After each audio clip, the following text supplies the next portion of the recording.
Good morning students, how are you? I am Francis sir and today I am here with standard 6 chemistry. As you remember that the previous day we started a new chapter and that was air around us. And I gave you the introductory part of it, that was what is air, what was its composition, what are the various sources of this air, okay, or the various components of the air, what were their sources and what was their percentage.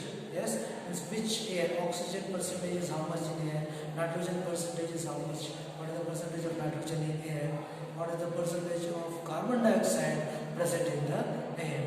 So today we will be studying the importance of air for the living organisms, and these living organisms, how do they get or achieve this air so that they could use it. We know that out of the so many components of air, oxygen is the one which is very useful for us, and all organisms require oxygen to stay alive because it is the gas which helps in the burning of the food, and that burning of food provides us with energy. So there is a very important question that we have written here. It is from the book. How do animals and plants living in water and soil get oxygen? So as you know that we live in the surface of the earth, we can breathe in air very easily.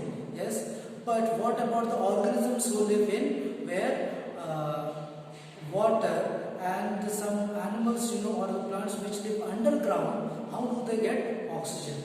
So they can get it directly from the air. Okay, directly from the air. There are some animals which breathe through their lungs only. For example, whale and dolphin. They breathe through their they breathe directly air. So what they do, they come to the surface, and in the surface they breathe in air and then they again dive back inside.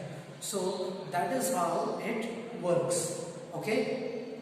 Now second way is that they can breathe from the air dissolved in water. There are some organisms just like the fish, they take the oxygen which is dissolved in water through a special breathing device that is called gills. There are some other organisms just like frog, it also breathes through its skin. It also takes the oxygen dissolved in the water with the help of skin. Some use the gills and some use their skin. For example, crab also does not have any necessary organ for breathing, but it also breathes through its skin. Okay. Now the third one is from the air trapped in the soil. There are some organisms who live in the soil. So for example, worms.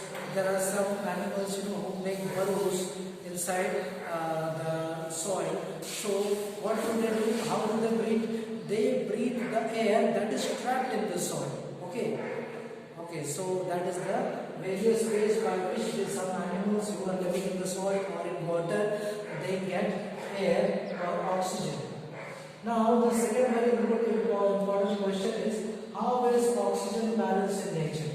We know that air is there, means oxygen is present as 20%. Yes, and it has been millions and millions of years that all the organisms have been keeping on breathing and using oxygen. So it might have happened that all the oxygen in the atmosphere would have been over, but it is not happening. Why is that 21% of oxygen percentage is maintained from the beginning till now, and also it will be maintained in the future? How is that balance being created?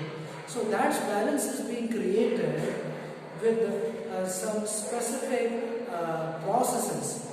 So to make the balance, first we should try to understand how it is reduced, how the oxygen concentration is reduced, and how also it is produced. So first we will talk about the consumption of water.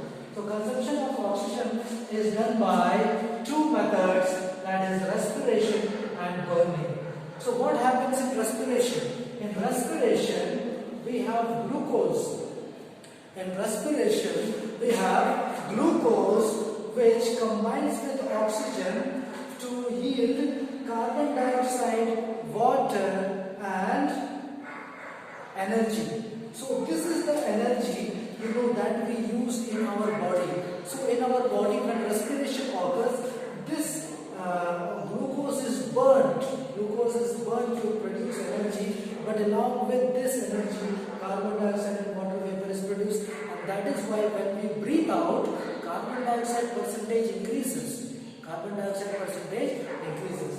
The other way of consumption of oxygen is burning of fuels. So there are different type of fuels. For example, we have coal. In coal, we have only carbon is there. And when we talk about petrol, diesel or any hydrocarbon, generally they have carbon and hydrogen. So when we talk of burning coal, what happens? Carbon plus oxygen, it will yield carbon dioxide or sometimes carbon monoxide also. And when we burn petrol or diesel or something of such, this carbon and hydrogen, this hydrocarbon, yes, it reacts with oxygen to give carbon dioxide and water along with energy. So these are the different ways of consumption of oxygen. So we now know that there are so many different ways by which the oxygen is consumed. But what is the way by which the oxygen is the thing which is getting reduced, how it is given back to the nature so that it gets balanced? So for that we can study in the production of O2. So in the production of O2, this is done by a very specific process, and that process is called photosynthesis. Photosynthesis is a very natural process which is done by the plants which are green in color, and they are green in color because they possess chlorophyll.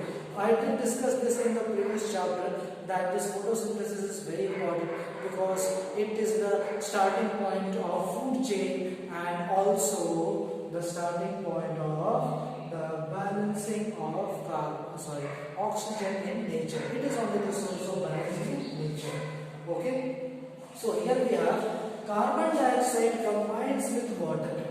Carbon dioxide combines with water in the presence of sunlight and chlorophyll to yield glucose, which is the food, and oxygen, which we need for breathing.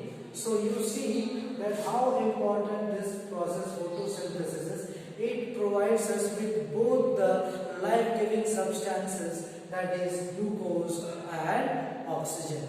Okay, so this much is enough for today. I hope I want you to go through these topics very nicely, and the next day we will come up with one more very interesting topic. And so good day and goodbye. Keep studying. Okay.